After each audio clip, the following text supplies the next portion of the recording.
What's up, y'all? I said, what's up, y'all? Look at me when I'm talking to you, bro. Nah, I'm just messing with y'all, man.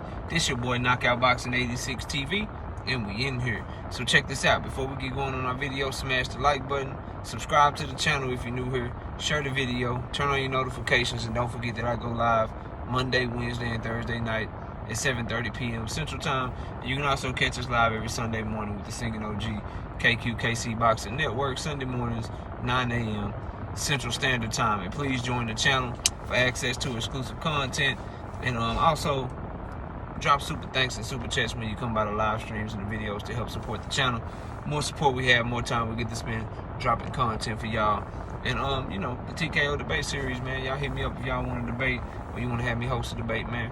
We got that back on and popping, so whoever want to get in it, let me know. But let's get to it, bro. Look, Errol Spence said something that completely contradicts what Terence Crawford said, and I want to talk about it. So, during the build-up to this fight, Terence Crawford said, I don't need Errol Spence for my legacy. That basically, if this fight didn't happen, it wouldn't damage his legacy. And Errol Spence said something here recently that he disagrees with that he feels like he did need Terence Crawford for his legacy now, and that they needed this fight to happen. Now, for me, bro, obviously, I agree with Errol Spence's side of this wholeheartedly. The argument from Bud Crawford and his fans is that he didn't need Errol Spence because he had already been undisputed. The argument is he didn't need Errol Spence because he's a 3-division champion. He's already in the Hall of Fame, and Errol ain't going to the Hall of Fame yet, and blah, blah, blah, blah, blah, blah, blah. My thing with that is this, bro. At the end of the day, if this fight didn't happen, if they don't sign to fight each other and they don't get this shit shaking on July 29th like they about to do, then no matter what Bud Crawford do,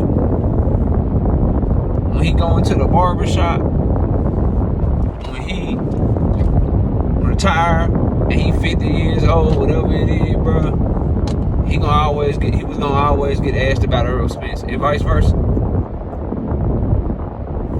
They was gonna be tied together for not fighting until they pass away. And people gonna always speculate on what would have happened. Oh, this person would have won, that person would have won.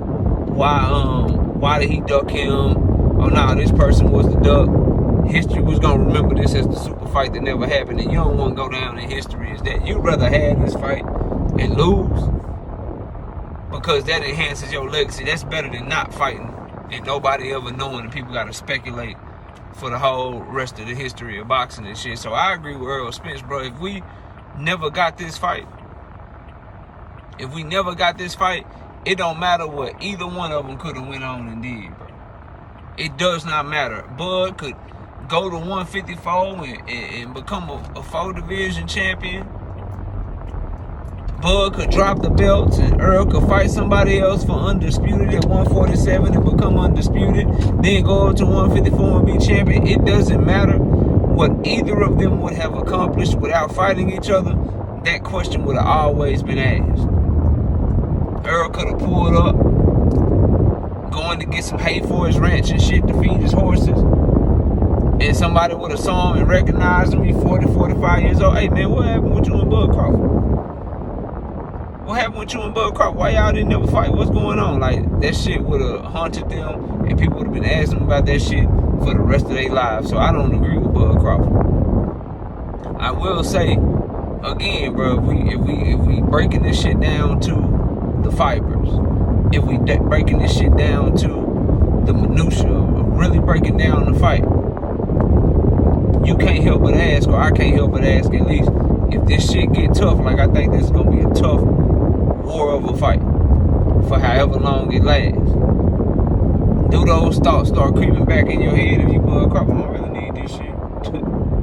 I'm already a Hall of Famer. Shit, I fought him. Yeah, I don't need this shit. No. When you give yourself an out before the fight happens, you could also be willing to give yourself an out when it's really when the rubber meet the road. So that's something to think about. I'm not saying it will or won't have an effect, but just the mere fact that Errol really feel like he need this shit for his legacy and Bud don't, that could come back and play a factor in the fight, in my opinion. Because I think these young men are gonna have to answer questions of themselves, bro.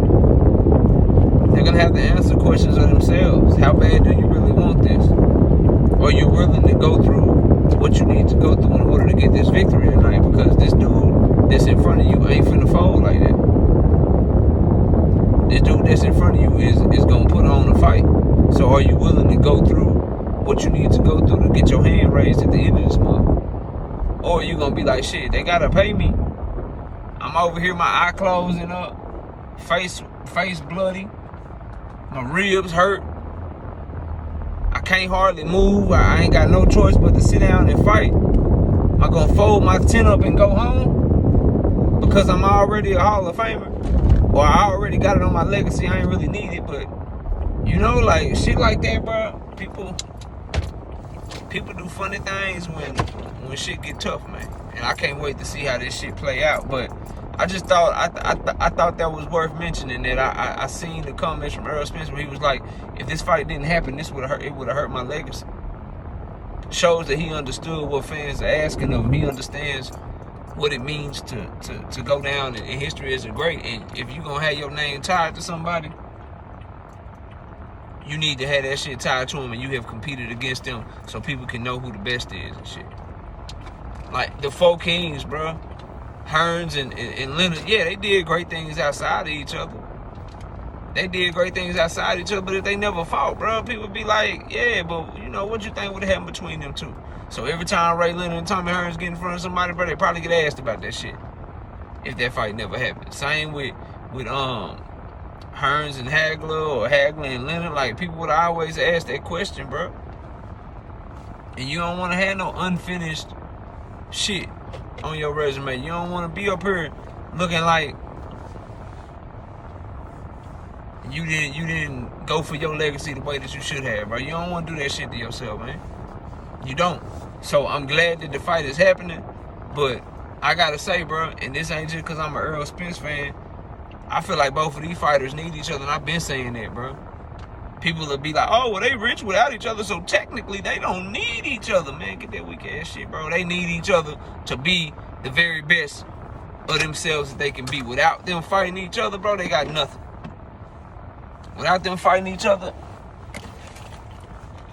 my bad. Without them fighting each other, they got nothing. They gonna always be asked about each other. Ain't nobody gonna want to talk to Bud. Don't nobody want to talk to Bud about Ndongo. Ain't nobody trying to talk to him about Ricky Burns. Ain't nobody trying to talk to Earl about Danny. Ain't nobody trying to talk to Earl about Sean. Ain't nobody trying to do that shit.